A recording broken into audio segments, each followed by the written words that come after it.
Hola amigos de YouTube, bienvenidos a Física Charreando con el profe Javi. El día de hoy vamos a revisar una rama de la termodinámica llamada la calorimetría.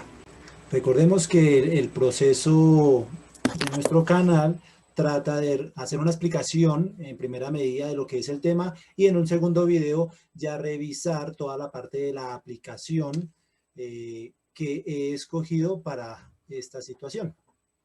Entonces, la calorimetría, en este caso, es aquella rama de la termodinámica que nos permite medir el calor específico de un elemento. Pero en primera medida, ¿qué es el calor específico? Es la capacidad que tiene un cuerpo de cambiar su temperatura cuando se le entrega o se le retira una cantidad de energía. El objetivo de la calorimetría, como lo decía, es calcular el calor específico de una sustancia. Para ello se usa el calorímetro, que es ese frasquito que ustedes ven aquí al lado derecho, y se hace uso de la ecuación de calor específico asumiendo que no hay pérdidas de energía debido a agentes externos, es decir, que no entra energía ni tampoco sale energía de ese frasco que ustedes ven allí, que más adelante revisaremos cómo es su funcionamiento. Inicialmente mostrarles la ecuación que nos permite revisar cuál es la relación que hay entre el calor entregado a un objeto y su calor específico. Entonces, vemos aquí que la Q es el calor que entra al objeto. El objeto va a tener, o sustancia también, un líquido, va a tener cierta masa y dependiendo el material, dependiendo la sustancia, va a tener un calor específico. Y también se va a tener en cuenta la variación de la temperatura que se genera gracias a esa cantidad de calor suministrada o cedida por el material. Estas tres cosas, la masa, el calor específico y la variación de temperatura, dependen de la cantidad de calor. Es decir, si hay una masa muy grande de algún material, necesito suministrarle bastante energía para poderle aumentar la temperatura. Si el calor específico es bastante elevado, significa que debo entregarle una cantidad de energía para que me genere una variación de temperatura considerable. Y lo mismo, si la variación de temperatura es grande, eso significa que el calor que se le está entregando también debe ser considerablemente grande. Bien, entonces en ese caso, pues nosotros tenemos inicialmente esta ecuación, a la que le hemos denominado ecuación número 1. Ahora, por otro lado, cuando el objeto se sumerge en otro líquido, como por ejemplo agua, que también debe cumplir con la misma ecuación, al tener diferentes temperaturas iniciales, se da el proceso de intercambio de energía entre los dos objetos. Y al aplicar el principio de conservación de la energía, ahí se muestra toda la cantidad de energía que se absorbe, sumándole toda la cantidad de energía que se pierde, debe ser igual a cero. Es decir, ese objeto y otro líquido que están en contacto térmico como tal, entonces uno de ellos absorberá energía mientras que el otro va a perder. Ahora revisemos de todos los elementos comprometidos en el proceso, que el agua que está dentro del calorímetro y también el objeto o sustancia que se va a introducir dentro de él, pues entonces podemos hacer que pase el calor cedido que está sumando, pasarlo a restar, para poder identificar dentro de ese sistema cuáles son aquellos elementos que van a absorber energía y cuáles van a perder energía. En este caso, si el objeto puede ocurrir, si el objeto o sustancia está a una temperatura más elevada que el agua, esa ecuación número 2 que ustedes observan allí puede quedar de la siguiente manera. Estamos diciendo que como el objeto está a una temperatura más elevada que el agua y el calorímetro, entonces tanto el calorímetro como el agua serán aquellos que van a absorber energía. Por eso los tengo ubicados al lado izquierdo de la ecuación. Entonces queda el calor absorbido como el calor absorbido por el agua, que sería todo este término, y el calor absorbido por el calorímetro, que sería todo este término. Ahora, ¿por qué aparece la M, la C y la delta T? Pues porque con la ecuación 1 anteriormente revisada, podemos observar que el calor es igual a la masa por el calor específico por la variación de temperatura, en este caso del agua. Ahora aquí, ¿Por qué aparece una C mayúscula por el delta T? El delta T ya lo sabemos que es la variación de temperatura que presenta el calorímetro y la C corresponde a la capacidad térmica del calorímetro.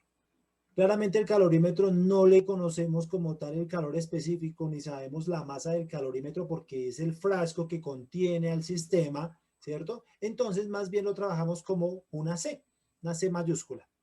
Al lado derecho, ¿qué tenemos? Al lado derecho tenemos el negativo, que ustedes lo observan acá en la ecuación 2, y aparece el calor cedido. ¿Quién fue el que cedió el calor? Pues precisamente el objeto, y por eso entonces tenemos la masa del objeto, el calor específico del objeto y la variación de temperatura del mismo.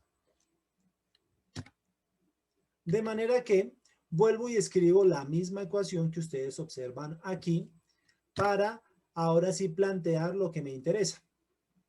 Porque es el objeto o sustancia quien debe ser su energía para calentar el agua y el calorímetro, por eso lo habíamos dejado al lado derecho y al lado izquierdo, pues todo aquello que va a absorber ese negativo le pertenece al objeto porque está perdiendo esa energía. Bien, de todos los valores que se ven en la ecuación anterior, el único valor desconocido es el calor específico del objeto.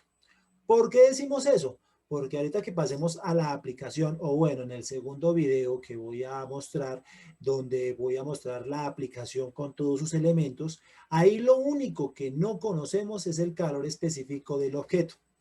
Entonces, vamos a continuar con el proceso de despeje de esa incógnita del calor específico del objeto, teniendo en cuenta los valores que sí nos va a entregar el aplicativo, que ya sabemos que lo vamos a encontrar en Física en la Escuela. En la descripción voy a dejar el link. Y atención, vamos a tener en cuenta que también el delta T, ese triángulo T que corresponde a la temperatura final menos la temperatura inicial, lo vamos a trabajar dentro de la ecuación reemplazándolo y dejándolo de esta manera. Mire que acá no cambia nada, solamente cambia el delta T como temperatura final menos temperatura inicial. Eso es delta T, variación de temperatura, el gradiente de temperatura. Lo mismo acá. La capacidad térmica por la variación de temperatura del calorímetro, pues viene a ser la capacidad térmica por la temperatura final del calorímetro menos la inicial del calorímetro. Y lo mismo para el objeto. Mire, el delta T del objeto, el cambio de temperatura va a ser la temperatura final menos temperatura inicial. Siempre en ese orden, siempre va a ser final menos inicial. En ese caso, entonces, hacemos otro tratamiento ahí matemático en donde decimos que como la temperatura inicial y final tanto del agua y del calorímetro son las mismas, porque inicialmente tenemos un calorímetro lleno de agua, ya en equilibrio térmico con la misma temperatura. Y cuando le vamos a adicionar el objeto caliente o la sustancia caliente, finalmente cuando ya esas tres cosas estén en equilibrio térmico nuevamente, pues ahí nuevamente tenemos la misma temperatura final tanto para el agua inicial como para el calorímetro, ¿vale? En ese orden de ideas, miren que acá es lo único que se hace es sacar factor común. Lo que tienen en común estos dos elementos, estos dos términos, es la temperatura final menos la temperatura inicial. Que vuelvo y repito, tanto para el agua como para el calorímetro son la misma. Entonces queda de esta manera. Masa del agua por el calor específico del agua más la capacidad calorífica del calorímetro. Todo eso se va a multiplicar entre la temperatura final y la inicial, temperatura final menos inicial, de esos dos elementos, del agua y del calorímetro que la contiene. Y al otro lado, pues, ¿qué me queda? Me queda lo mismo, la masa del objeto, que yo voy a tener la oportunidad de conocerla gracias al aplicativo, el calor específico del objeto que desconozco, la temperatura final y la inicial del objeto también las voy a conocer. De hecho, la temperatura inicial del objeto la puedo medir con un termómetro y la final, pues va a ser la final tanto del objeto como del calorímetro como del agua que está dentro de sí. Bien, en ese orden de ideas, vamos a terminar de revisar lo que se debe hacer aquí, que simplemente es despejar el calor específico del objeto. ¿Listo? Calor específico del objeto, ¿qué es? Pasar la masa del objeto que está multiplicando, la paso a dividir junto con las temperaturas, temperatura final menos temperatura inicial del objeto, también las paso a dividir. Y de esa manera he encontrado entonces el calor específico del objeto y todos estos elementos que ustedes en este momento están revisando en la parte izquierda de la última ecuación, me los va a proporcionar el aplicativo.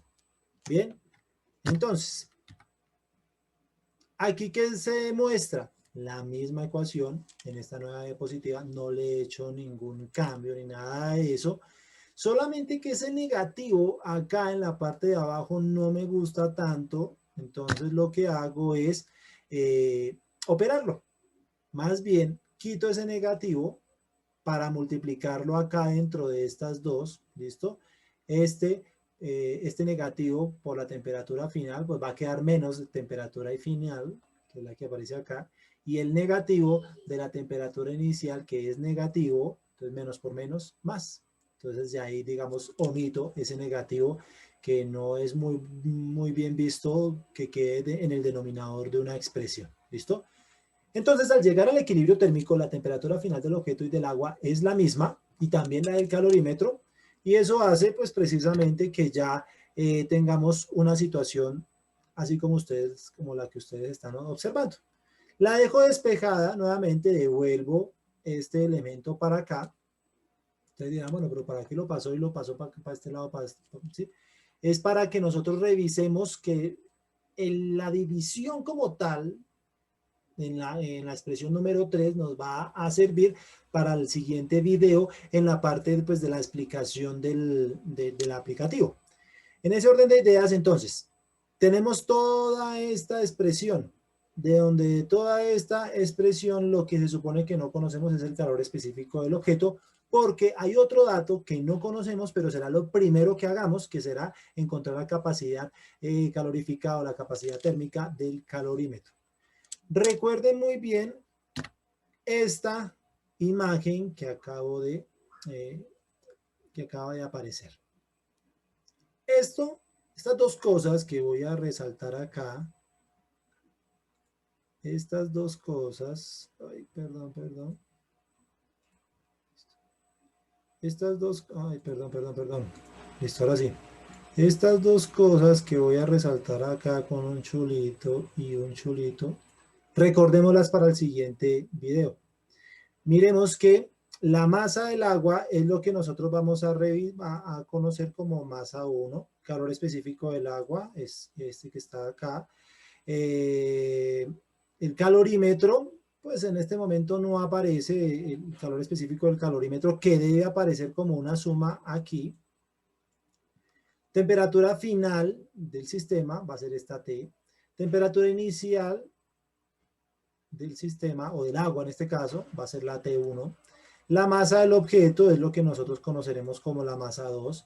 La temperatura inicial del objeto menos la final va a ser esta y esta sucesivamente. Y pues el calor específico del objeto va a ser este que aparece aquí. Bien, porque inicialmente vamos a agregar agua caliente al agua fría que está dentro del calorímetro. Entonces no lo olviden. Es importante, ya para finalizar, compañeros, que revisemos este video e inmediatamente el siguiente video para poder dar la continuidad mediante el aplicativo. Muchísimas gracias por observar este video y inmediatamente pasen a ver el otro video para que comprendan la situación. Muchas gracias.